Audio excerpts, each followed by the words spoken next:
Ia telah berjualan pecel lele selama lebih dari setengah hidupnya di warung sederhana di pinggir jalan, dengan sambal yang selalu dicintai banyak lidah. Hingga suatu hari, semuanya hancur dalam sekejap. Karung-karung berisi bangkai lele dilempar ke depan warungnya. Gosip tentang bahan berbahaya menyebar seperti api, dan pelanggan yang dulu setia berubah menjadi pengecam yang kejam. Indah, perempuan yang membangun hidup dari ulekan dan minyak panas, mendadak menjadi musuh publik di tanah kelahirannya sendiri. Siapa yang tega melakukan ini?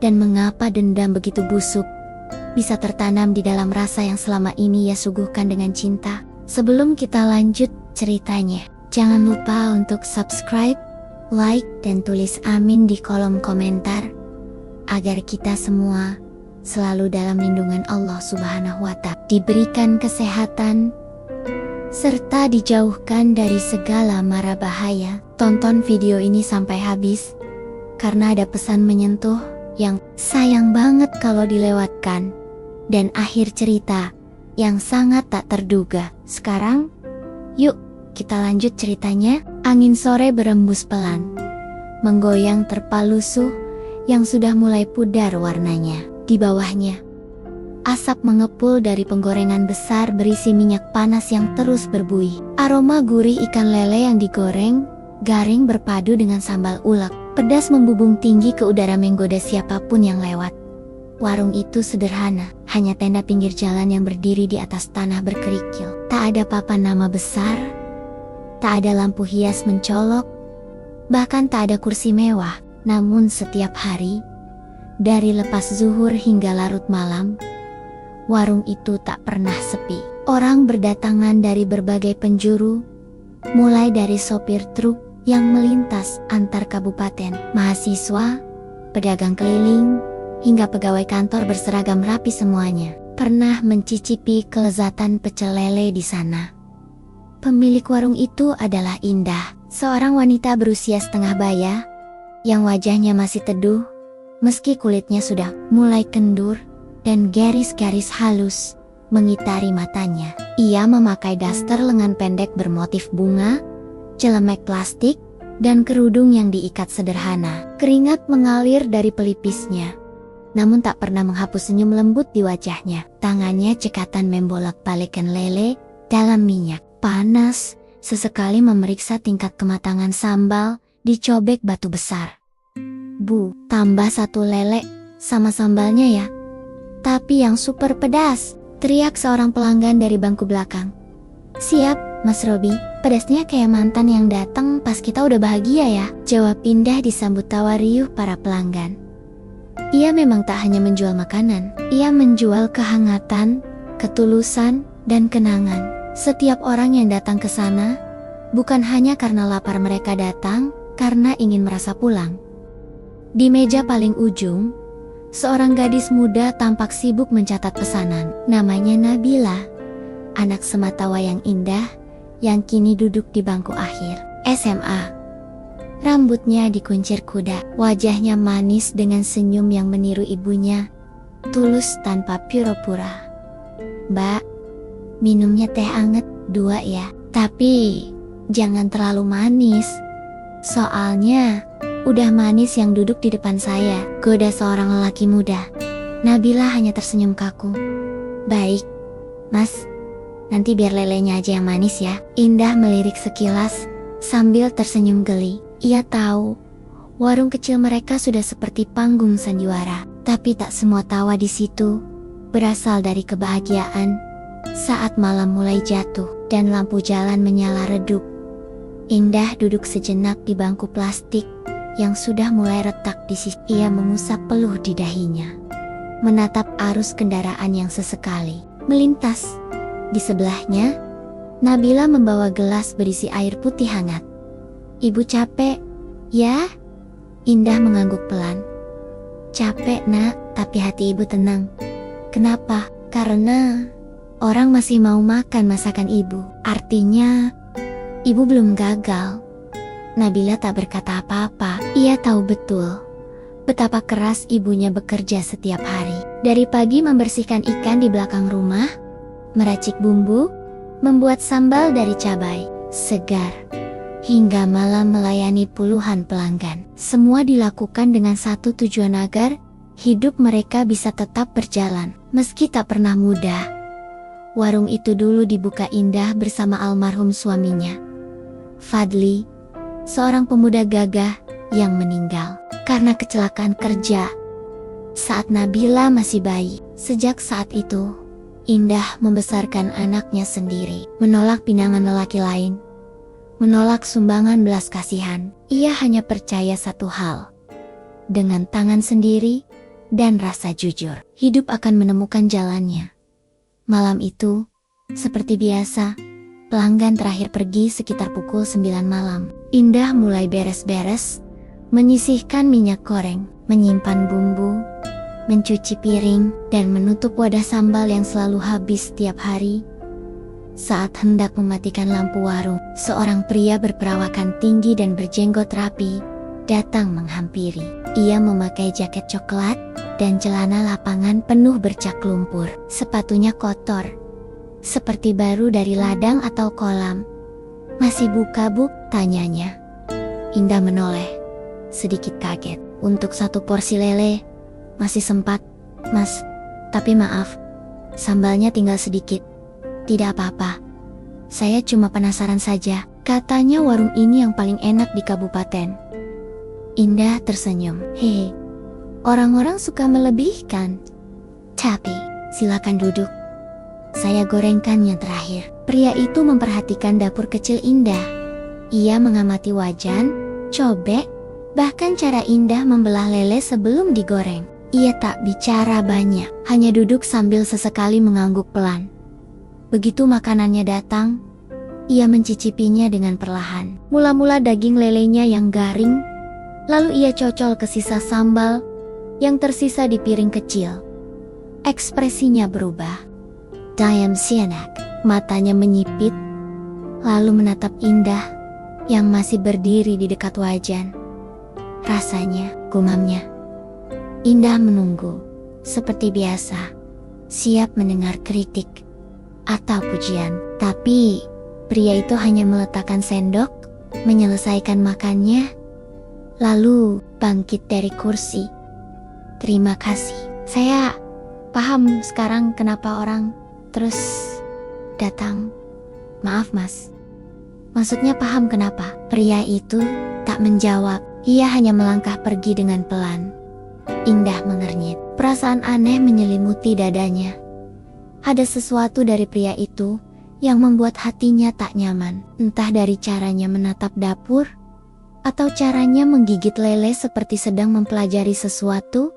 Ia menatap lele terakhir di wajan. Masih ada satu ekor, belum digoreng. Angin malam kembali bertiup pelan. Tapi kali ini, bukan hanya terpal yang bergoyang. Hati Indah ikut berguncang.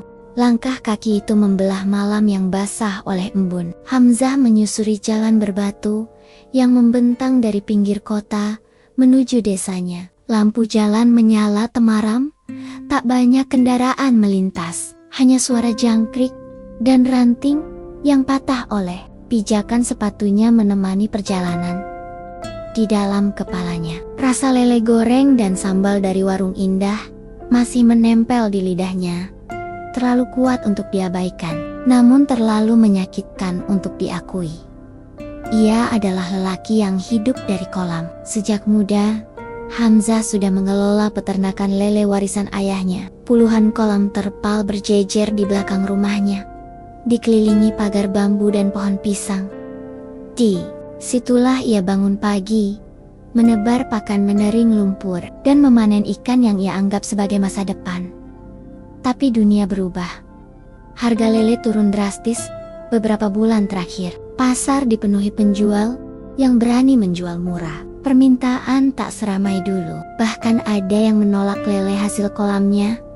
Katanya terlalu amis, terlalu kecil, terlalu hitam. Ia mulai merasa seperti tak dihargai. Semua usahanya keringat, malam tanpa tidur, bahkan utang seolah sia-sia. Lele sekarang harganya kayak harga keset, diinjak orang, dilempar murah, gumamnya saat duduk di beranda rumahnya malam itu. Di sampingnya, sebuah koran kusut tergeletak. Di halaman tengah, ada artikel kecil berjudul "Warung Pecel Lele Indah, Kelezatan Sederhana yang Meraja". Foto Indah tampak tersenyum sambil memegang cobek besar. Dikelilingi pelanggan, Hamzah meremas kertas itu. Bukan karena benci pada Indah, tapi karena harga dirinya sebagai peternak terasa diinjak. Ia merasa dirinya lah yang seharusnya dielu-elukan. Tanpa peternak, mana mungkin ada pecel lele? Tanpa kolam dan lumpur, apa yang bisa mereka sajikan? Namun warung-warung seperti Indah malah semakin laris. Sementara ia pemilik sumber kehidupan itu justru tertatih. Orang lebih peduli rasa di lidah daripada lele dari lumpur, gerutunya. Keesokan harinya, Hamzah ke pasar ikan. Bau amis menyambutnya, bercampur suara tower menawar dari para penjual dan pembeli. Di sana, ia bertemu dengan Pak Sobri, pedagang ikan langganannya. Hamzah, lelemu hari ini bagus-bagus, tapi maaf, cuman bisa ambil setengah harga, ucap Pak Sobri dengan suara lirih. Setengah, Sobri, ini lele sehat semua. Makan pelet paling mahal, bersih dari jamur. Gak kayak lele kolam sawah itu. Sobri menggeleng. Bukan soal kualitas, Sah. Pasar lagi anjlok. Orang-orang kejar harga murah. Warung-warung sekarang banyak yang ambil dari luar kota. Lebih murah dan, ya, katanya juga lebih enak. Dari luar kota, enak. Dahi Hamzah mengernyit. Dari mana? Ya, katanya banyak yang ambil dari peternak rekanan warung-warung besar. Tapi anehnya, warung pecel lele si Bu Indah itu katanya malah gak pernah beli dari luar kota. Tapi pelanggan tetap penuh. Nama itu muncul lagi. Indah.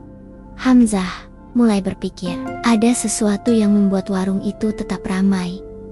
Padahal banyak pesaing. Ia mulai meragukan kejujuran di balik kesuksesan itu. Jangan-jangan dia pakai pengawet atau bumbu instan, atau lele oplosan, pikirnya. Pikirannya mulai keruh. Ia bukan tipe lelaki yang mudah iri, tapi tekanan hidup membuatnya jadi liar. Dan dalam keliaran itulah kebencian bisa tumbuh lebih cepat daripada jamur di kolam busuk malam berikutnya. Hamzah kembali ke warung Indah. Kali ini ia berdiri di seberang jalan, mengamati dari balik pohon jati. Ia melihat cara Nabila menyambut pelanggan, cara Indah menggoreng lele, bahkan cara mereka menata sambal di atas daun pisang.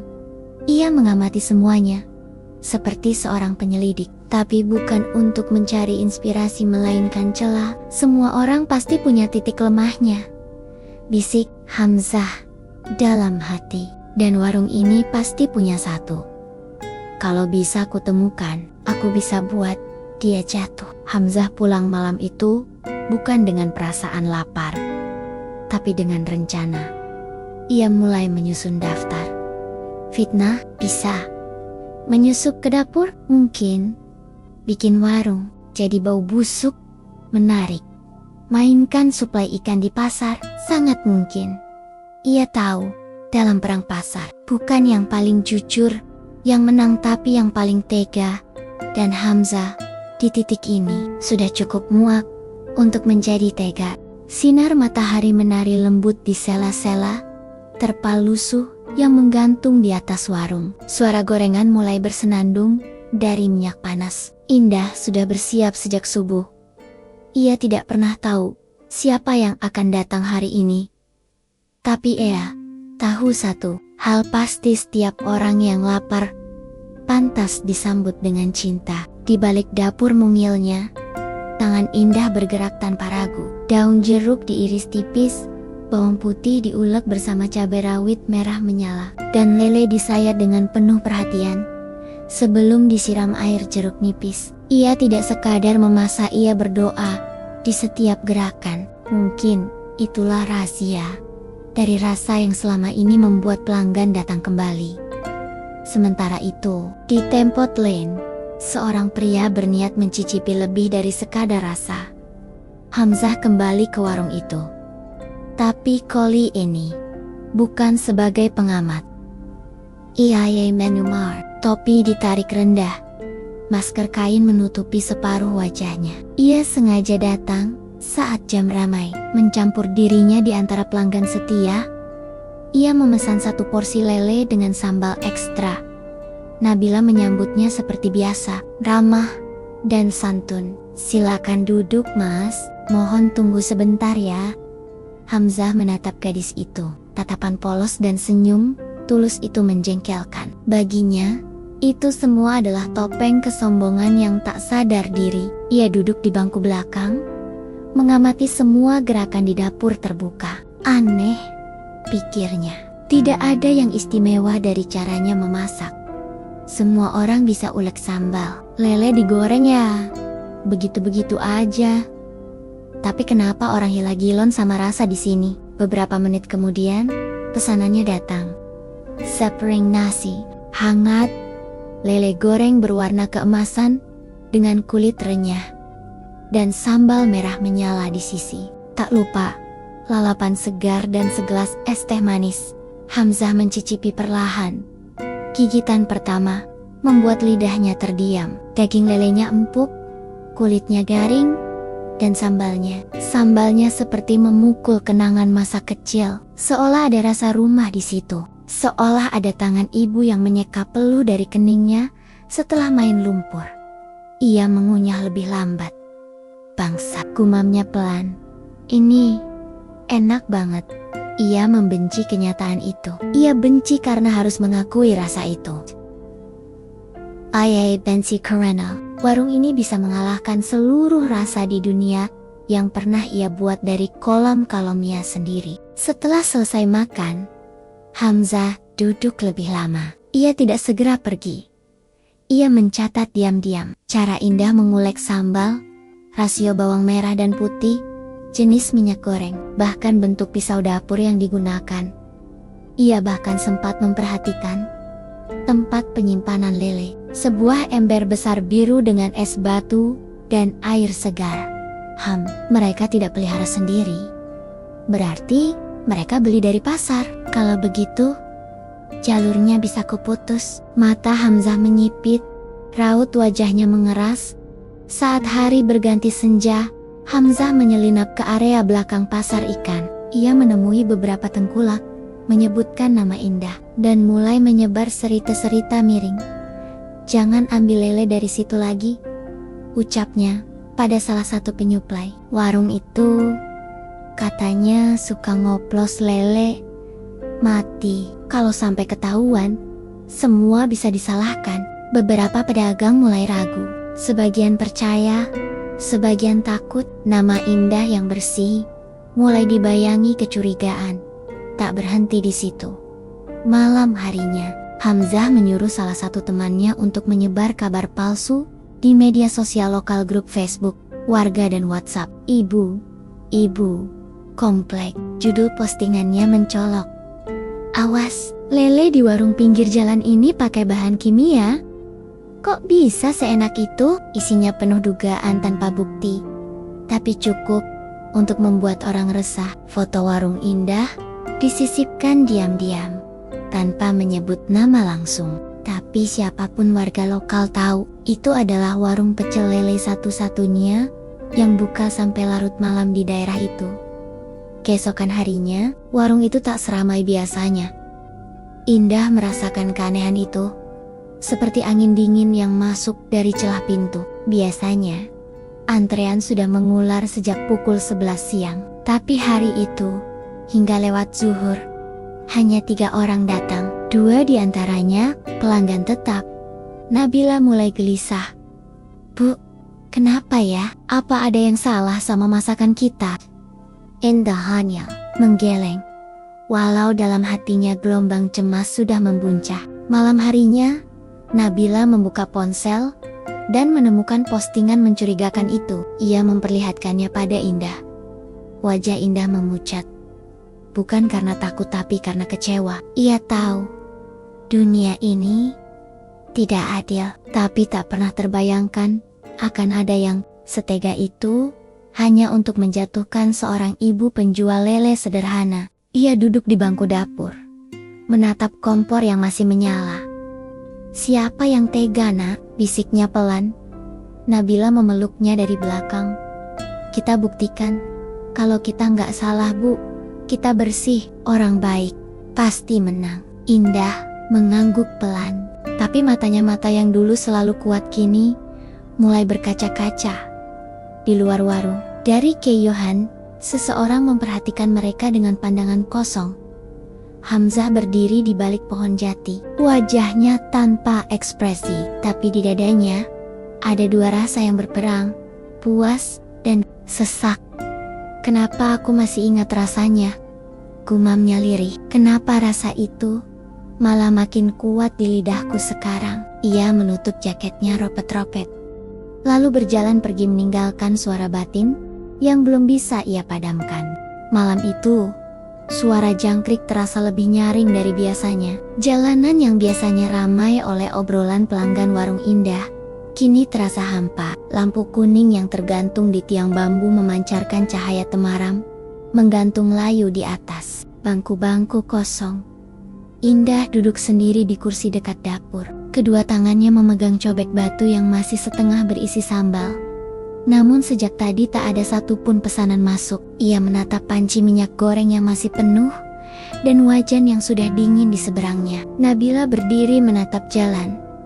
"Ibu," panggilnya pelan. "Apa kita tutup aja malam ini?" Indah mengangguk perlahan. "Tutup saja, Nak. Gak ada yang datang." Mungkin mereka sudah tak percaya lagi. Ada jeda keheningan yang panjang di antara mereka. Udara malam menusuk. Bukan karena dingin, tapi karena sepi yang asing. Sepi yang tidak biasa. Warung pecel lele itu tidak pernah sesepi ini, bahkan saat hujan deras turun sekalipun. Dan itu membuat dada Indah terasa seperti dicekik perlahan.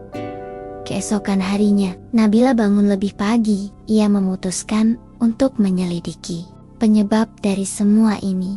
Ia mendatangi kios-kios pasar yang biasa jadi langganan mereka. Namun kali ini, wajah-wajah para pedagang berubah.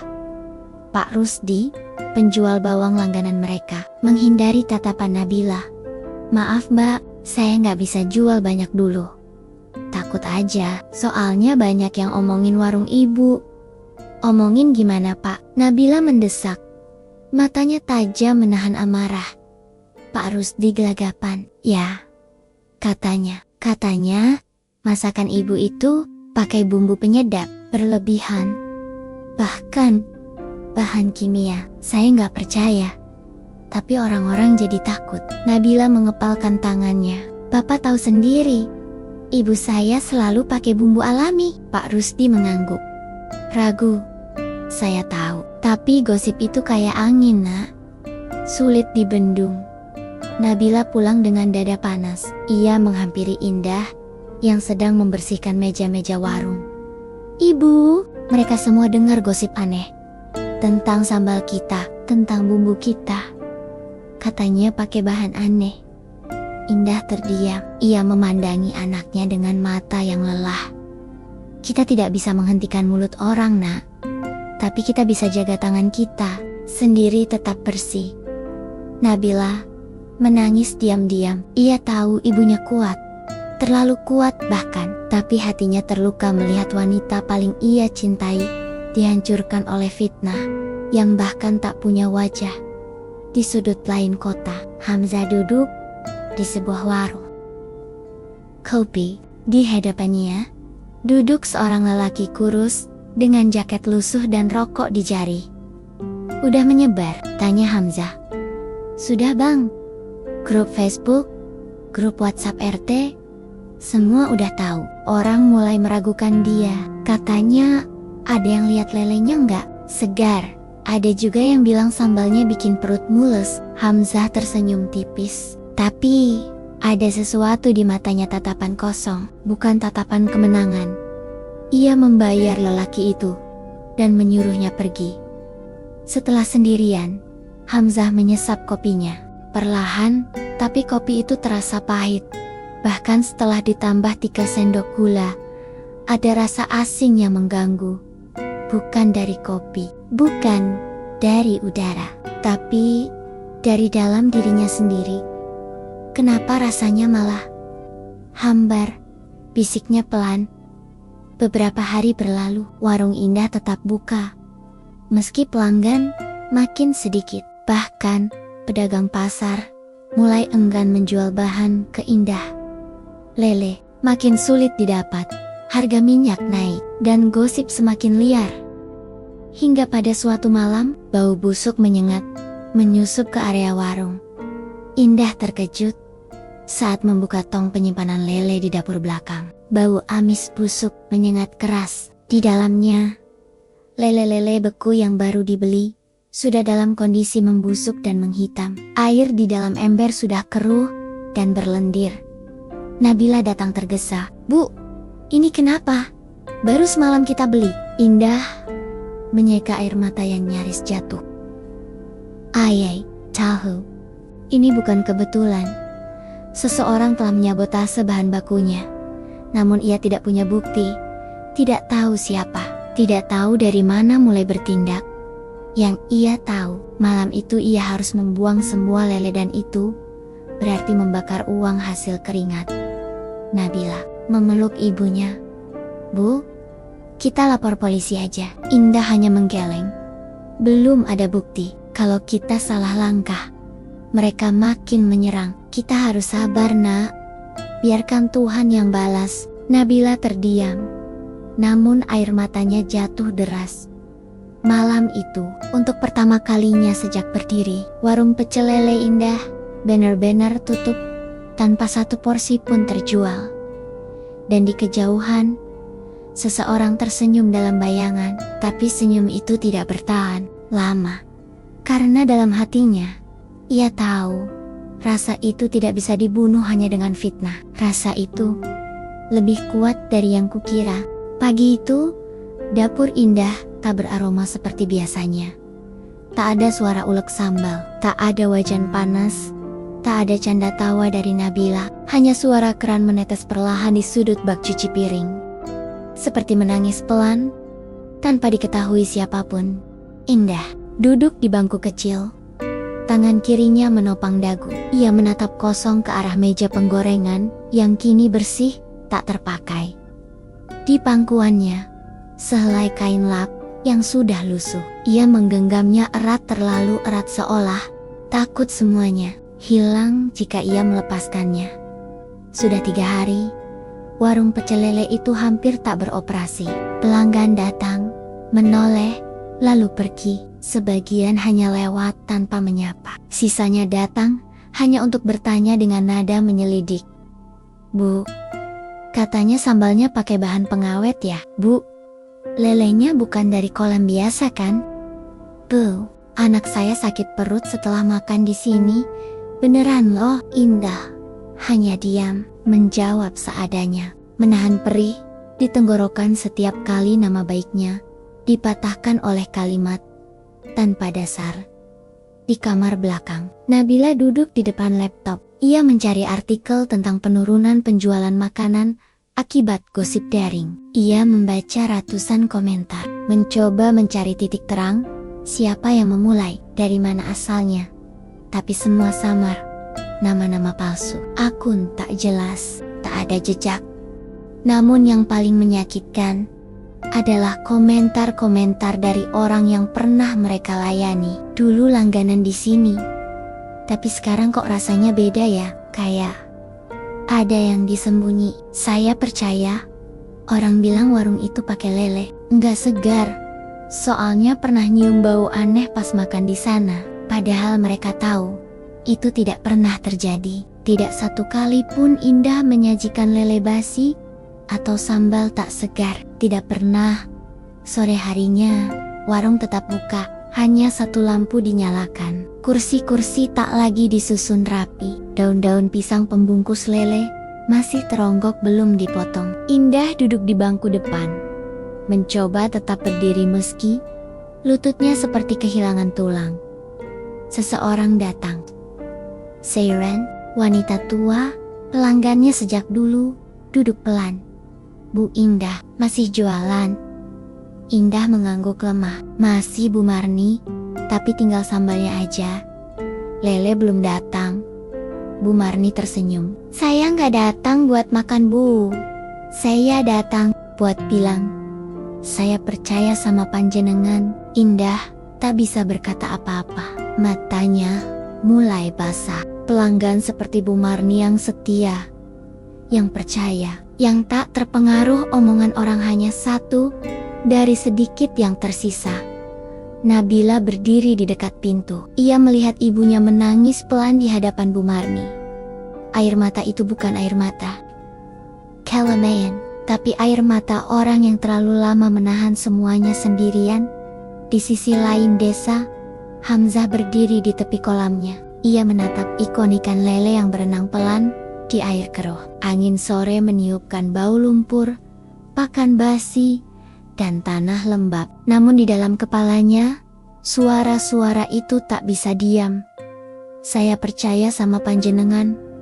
Sambalnya rasanya seperti rumah.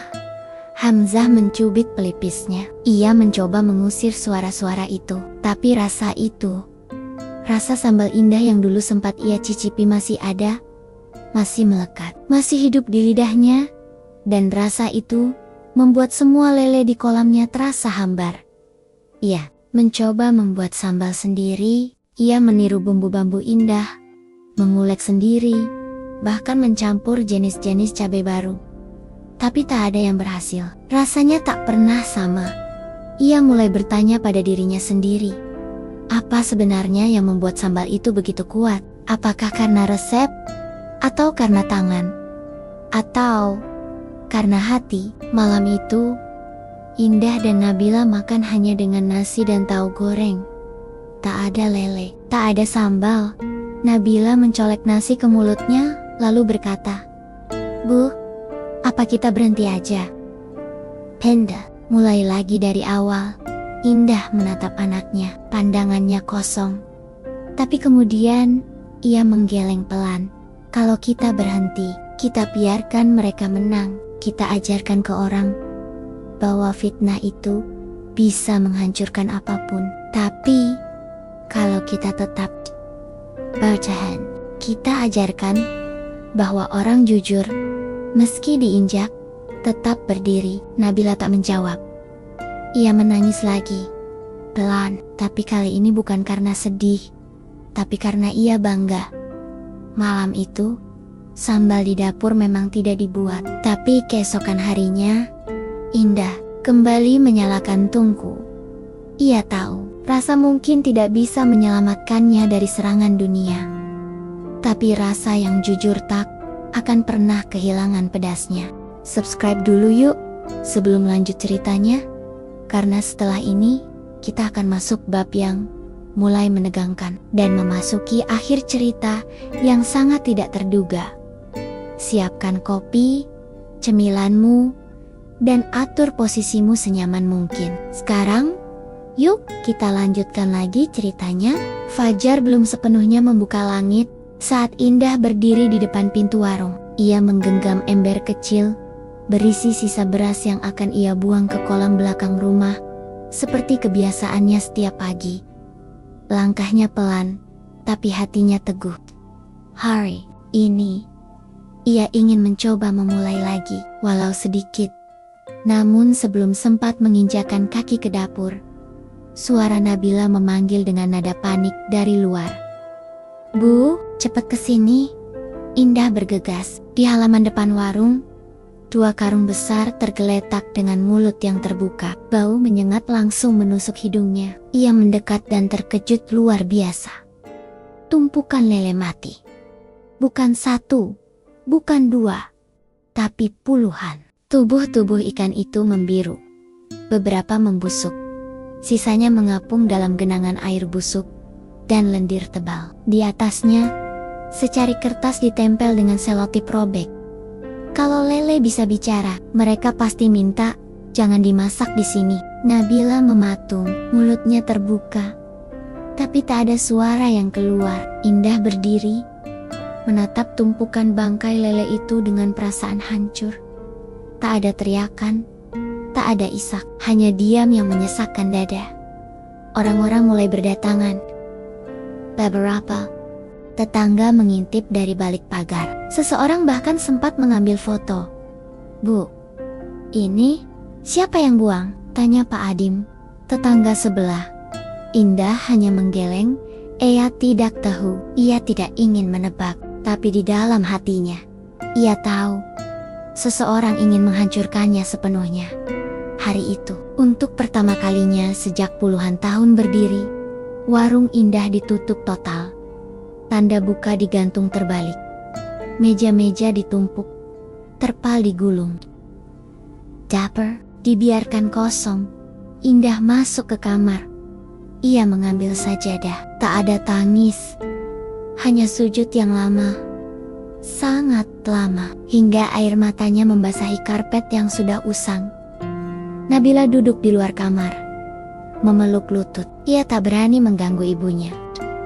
Tapi ayah tahu, ibunya Hanker di tempat lain, di tengah ladang kolam yang luas.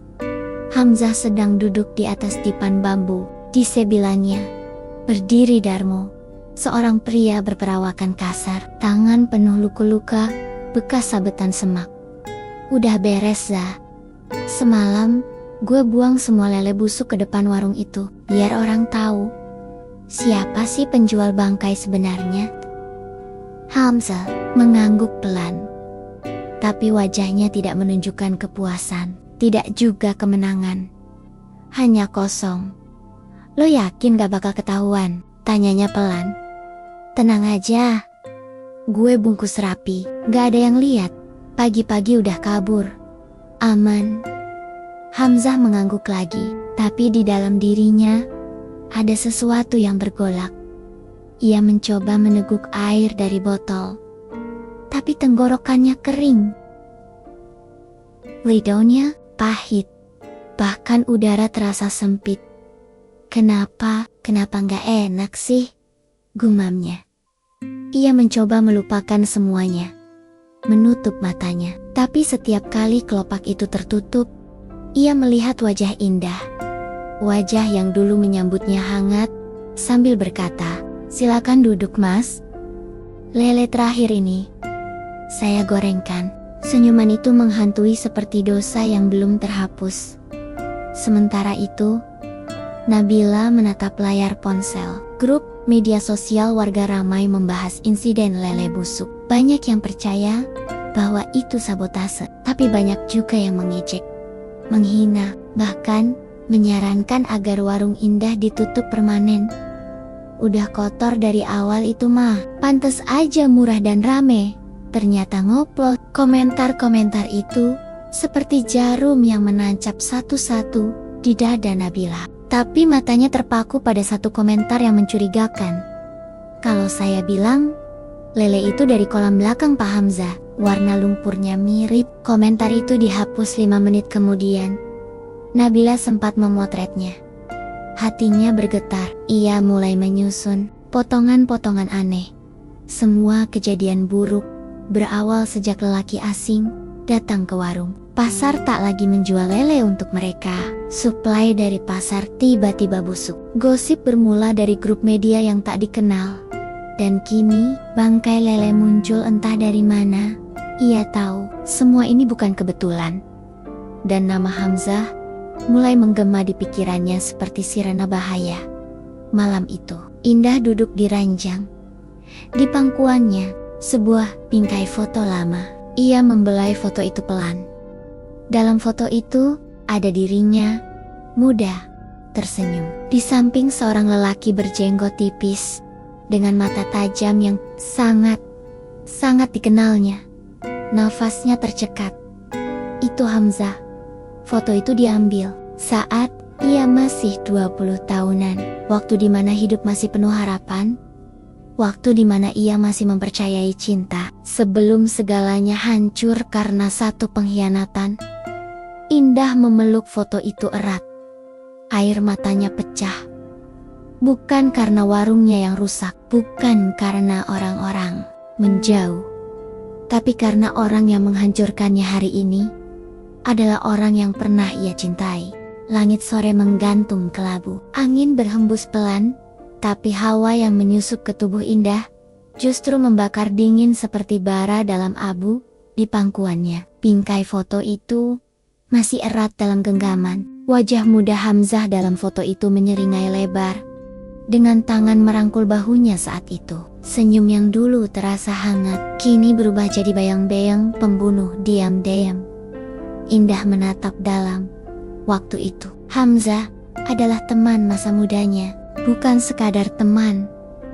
Bahkan sempat menjadi lelaki yang nyaris ia nikahi. Sebelum segalanya hancur oleh satu kebohongan, ia ingat dengan jelas, Hamzah muda dulu bukan peternak lele. Ia anak juragan ikan besar yang sombong, yang pernah menjanjikan cinta, tapi pada akhirnya hanya mempermalukan Indah dan keluarganya di depan banyak orang. Hamzah menuduh ayah Indah mencuri bibit ikan mahal, fitnah yang hampir menghancurkan nama baik keluarganya. Setelah itu, Hamzah menghilang. Dan Indah menutup bab itu ropet-ropet dalam hidupnya. Namun kini, seperti duri yang tak pernah benar-benar dicabut, luka itu kembali berdarah.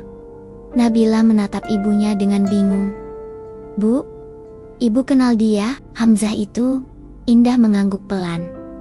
"Dulu, sebelum kamu lahir, dia lelaki yang hampir menikahi ibu, tapi dia juga yang membuat hidup kita nyaris hancur. Jadi, dia yang selama ini ngerusak warung kita." "Sepertinya begitu, Nak. Tapi ibu belum punya bukti." Nabila menggertakkan giginya. "Aku mau cari bukti itu, Bu. Aku gak mau diam." Namun Indah menahan tangan anaknya. "Jangan." "Jangan," balas dengan cara yang sama. "Biarkan waktu yang mengungkap." Di sisi lain, di tengah senyap kolam yang menghitam oleh lumpur tua, Hamzah duduk sendiri, ember kosong di sampingnya, dan di tangannya sebongkah sambal hasil ulekannya sendiri, percobaan kesekian yang tak pernah mendekati rasa milik Indah. Ia mencicipi sekali lagi, dan lagi-lagi rasanya salah. Terlalu asin, terlalu hambar, terlalu tidak punya nyawa.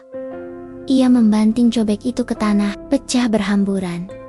Hamzah memejamkan mata, hatinya berdenyut bukan karena kesal tapi karena perih. Semenjak menyabotase warung itu, ia tak pernah tenang. Mimpi buruk datang tiap malam. Dalam tidurnya, ia sering melihat dirinya memakan lele busuk, lalu muntah darah. Suara tawa Indah berubah jadi tangisan. Ia tahu, ini bukan hanya rasa bersalah, ini kutukan dari rasa yang dilukai. Namun keegoannya masih terlalu besar untuk meminta maaf. Dendam lama, meski tak beralasan, telah membuat hatinya busuk, seperti kolam yang tak pernah diganti air. Sampai akhirnya, satu malam, sesuatu terjadi. Nabila menemukan sesuatu yang mengejutkan.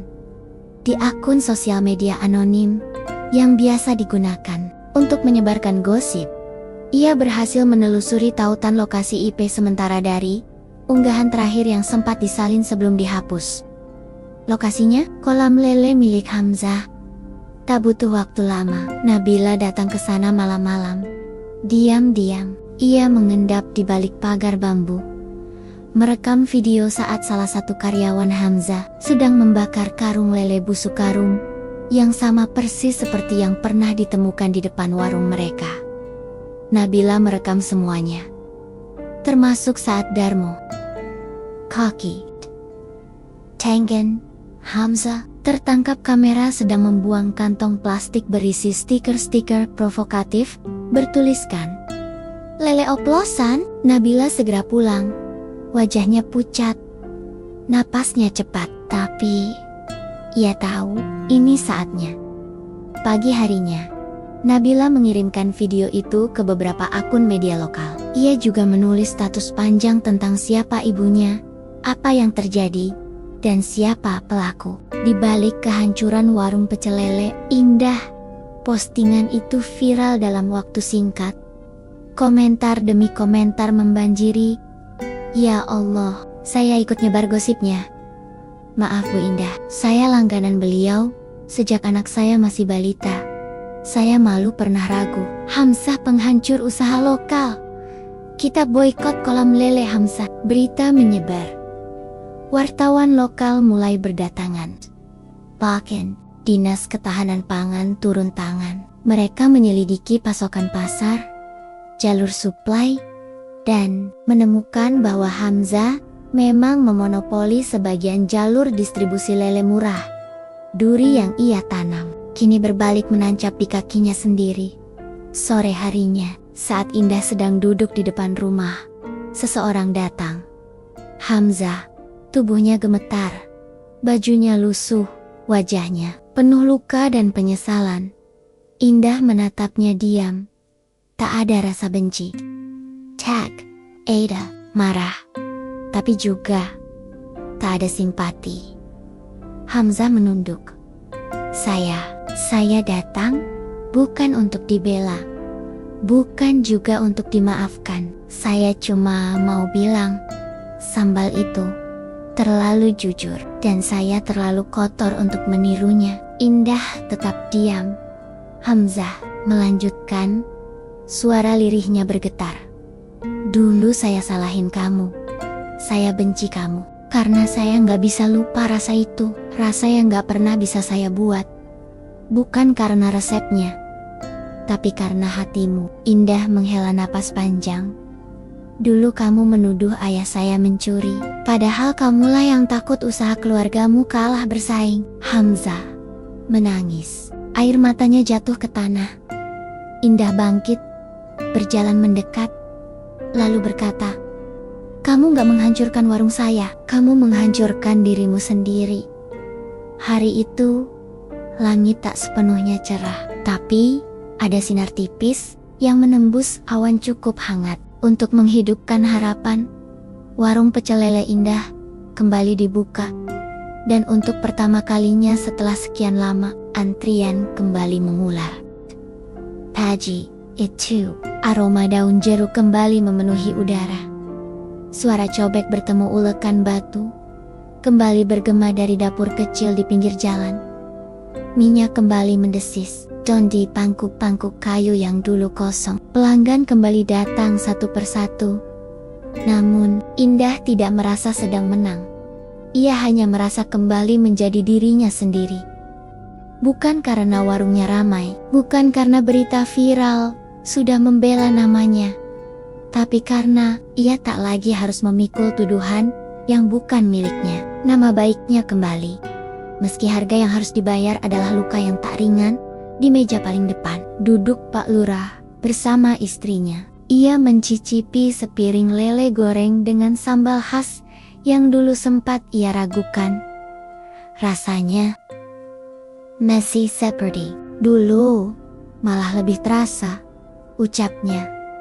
Istrinya mengangguk sambil menahan air mata, karena rasa yang lahir dari luka biasanya jauh lebih dalam, Pak. Sementara itu, para pelanggan yang dulu menjauh mulai kembali. Beberapa bahkan datang hanya untuk minta maaf. Bu Indah, saya ikut nyebar gosip. Saya malu, ucap seorang ibu muda. Indah tersenyum, tulus. Kalau ibu datang lagi hari ini, berarti ibu sudah memilih untuk memperbaiki. Itu lebih baik daripada orang yang merasa tidak pernah salah. Nabila berdiri di samping ibunya, membagikan es teh kepada pelanggan. Wajahnya tampak bersinar lagi, walau sorot matanya belum sepenuhnya tenang. Ia belum lupa luka-luka yang sempat menghantam mereka tanpa belas kasihan. Tapi pagi itu, mereka hidup lagi.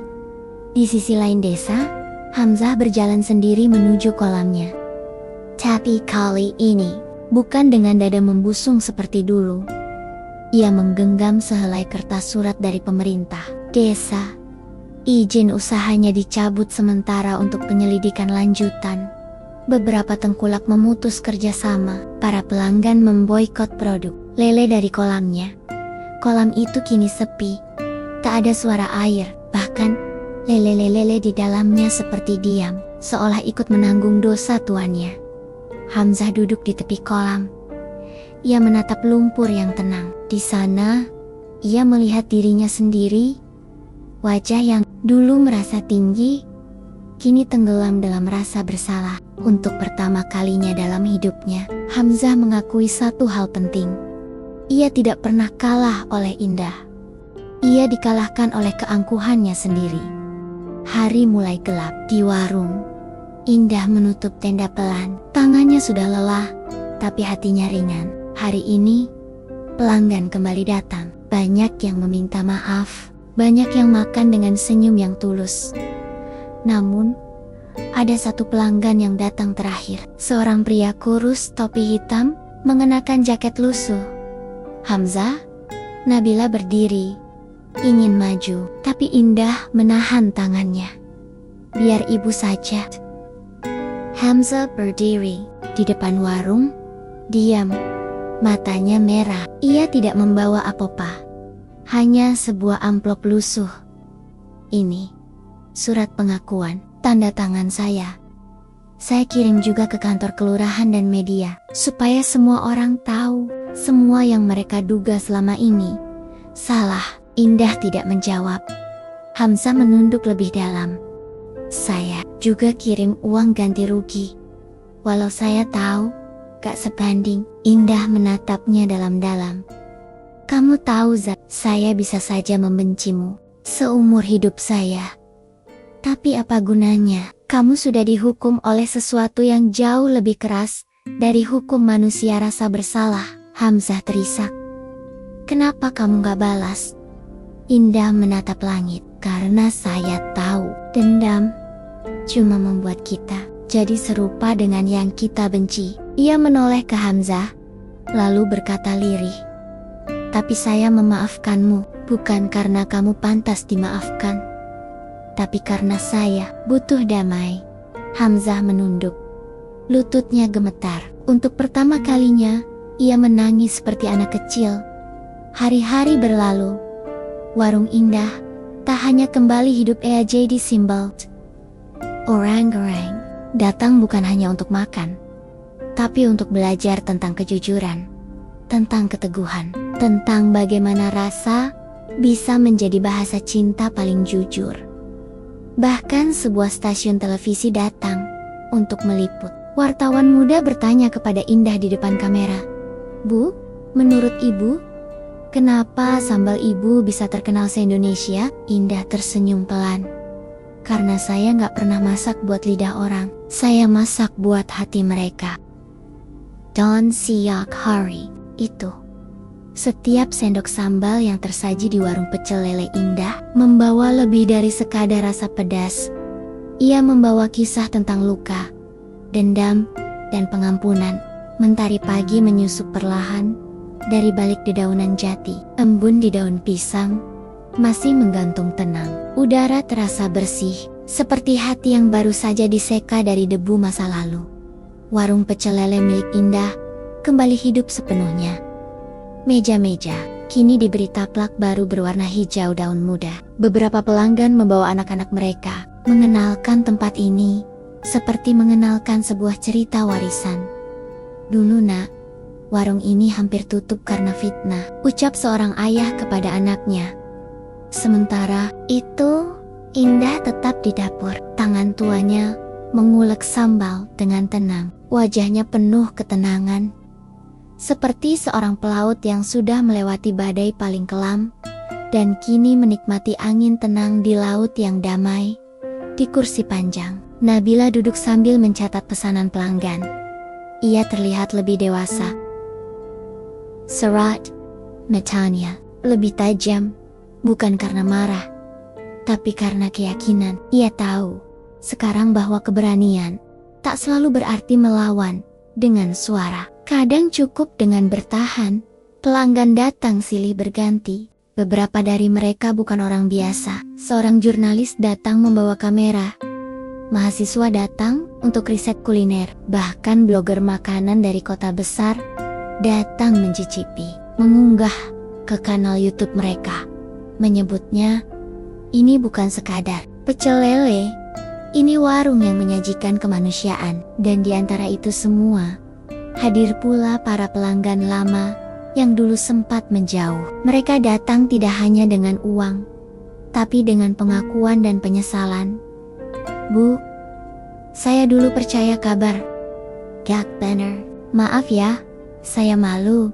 Indah tersenyum. Yang datang untuk memperbaiki, jauh lebih baik daripada yang tak pernah merasa salah. Sementara itu, di tempat yang tak terlalu jauh, kolam lele milik Hamzah berubah menjadi kebun sayur kecil. Air lumpur dikeringkan, kolam dikubur sebagian. Di atasnya, kini tumbuh tanaman kangkung, bayam, dan tomat. Hamzah tak lagi beternak lele. Ia memilih menanam sesuatu yang tidak membusuk dengan mudah. Ia memilih kembali ke tanah, tempat yang lebih jujur dari air. Ia bekerja diam-diam, jauh dari sorotan, dengan tubuh lebih kurus dan mata yang lebih tenang. Tak ada lagi orang yang menyebut namanya di media. Tak ada lagi yang menuding atau mencaci. Karena setelah pengakuan dan permintaan maaf terbuka itu viral, Hamzah menarik diri dari dunia yang dulu ia kuasai dengan tipu daya. Ia mulai belajar memaafkan dirinya sendiri. Dan itu ternyata jauh lebih sulit daripada memohon maaf dari orang lain. Suatu sore yang sejuk, seorang pria berperawakan kecil datang ke warung Indah. Ia mengenakan batik sederhana dan peci lusuh. Ia memperkenalkan dirinya sebagai kepala dinas koperasi daerah. Bu, Indah, kami ingin mengundang Ibu menjadi pembicara di program pelatihan UMKM. Indah terbelalak. Saya? Bicara di hadapan orang banyak? Ya Bu, karena kami percaya warung Ibu bukan hanya jualan sambal, tapi jualan kejujuran. Dan itu yang kami ingin tanamkan di hati pelaku usaha kecil. Indah menunduk. Matanya berkaca-kaca. Ia tak pernah bermimpi menjadi siapa-siapa, tapi kini luka yang dulu ia simpan rapat menjadi cahaya bagi banyak orang.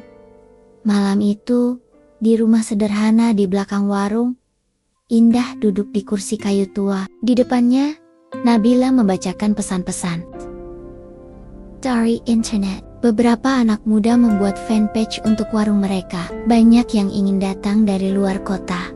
Bu, ada yang dari seberang pulau, mau pesan sambal kita via online. Indah tertawa kecil. Sambal itu enak karena tangan kita, nah.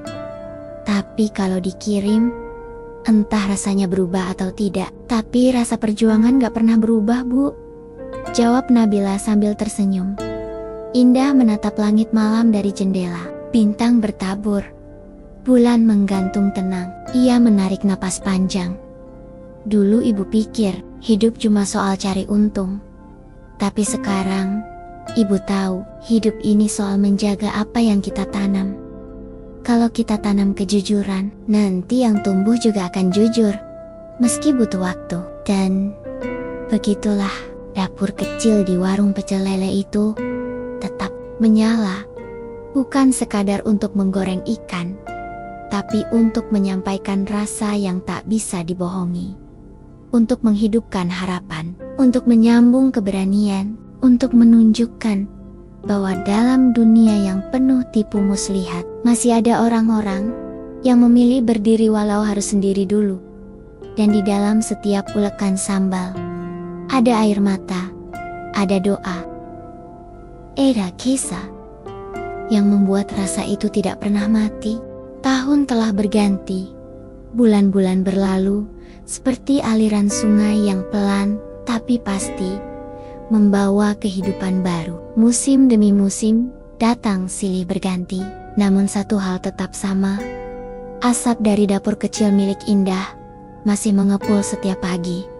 Warung pecel lele itu kini sudah bukan sekadar warung. Ia menjadi tempat ziarah rasa. Orang-orang dari berbagai tempat datang, bukan hanya untuk mencicipi sambal yang melegenda, tapi untuk mendengar cerita di baliknya.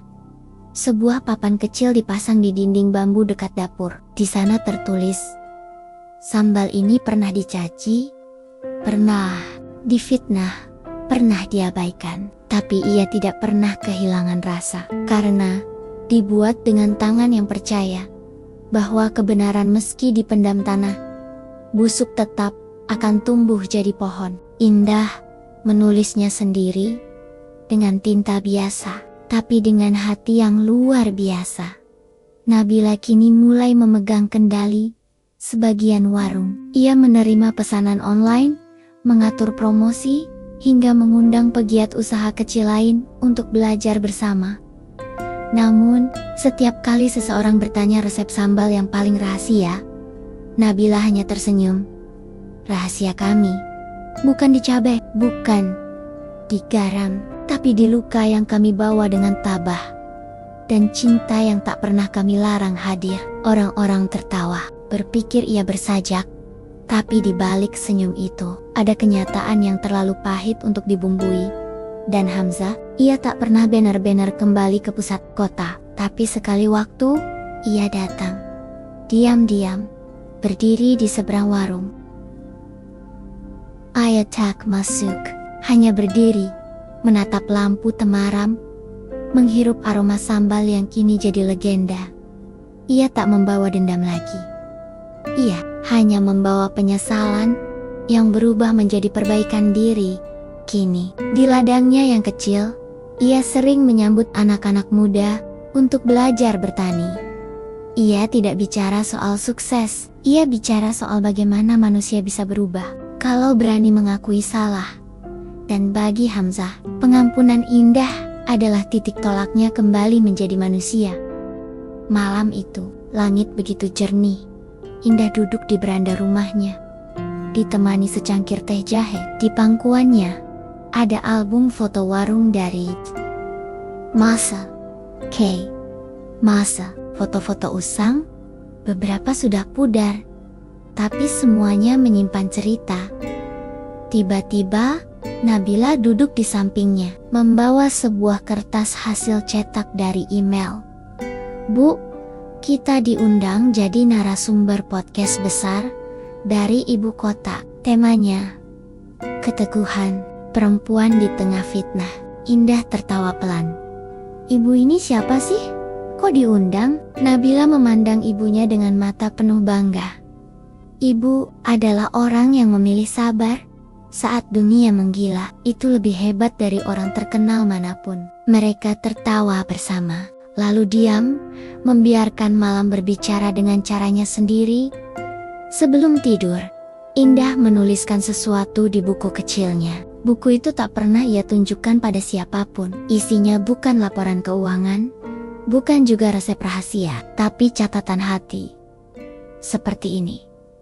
"Hari ini, seorang ibu datang membawa anaknya. Katanya, dulu ia sempat memfitnah, tapi sekarang ia ingin anaknya tahu seperti apa rasa yang lahir dari hati yang bersih.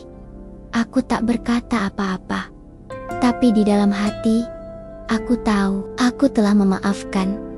Bahkan sebelum ia minta maaf." Lalu ia menutup bukunya dan berdoa seperti biasa. Bukan agar usahanya ramai, bukan agar hartanya bertambah, tapi agar hatinya tetap kuat. Jika badai datang lagi, karena ia tahu hidup tidak selalu cerah, tapi rasa yang dibuat dengan cinta tak akan pernah mati. Terima kasih buat kalian yang setia mendengarkan cerita ini sampai akhir. Komen amin agar kita semua dilancarkan rezekinya oleh Allah. Jangan lupa juga untuk share ke grup keluarga, grup alumni, agar mereka juga terinspirasi dari cerita ini. Sampai jumpa di lain waktu. Selamat beraktivitas kembali.